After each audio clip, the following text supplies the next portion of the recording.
Bushcraft-Freunde, liebe Preppers, hallo zusammen.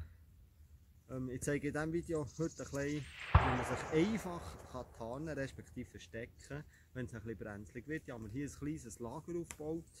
Ich bin mit dem Notkocher 71 momentan ein Hemd zubereiten. Das Bänkchen habe ich noch selber gestaltet, heute schnell das Tischchen gemacht. Alles aus Holz und ein bisschen Paracord.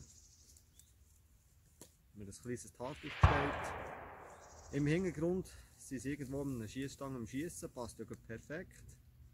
So kann man so richtig geniessen. Wald, ein paar Schüsse, die neben durchzischen oder respektive im Hintergrund neben durchzischen. Ja, wir haben es jetzt hier noch ein bisschen schön, machen unseren gemütlichen Samstag. Und ja, habt Freude und Spass an diesem Clip. Bye!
C'est la petite Gilberta Gutscheine.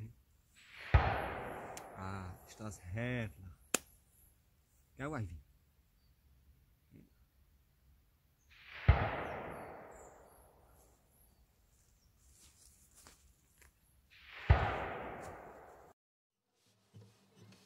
Ja.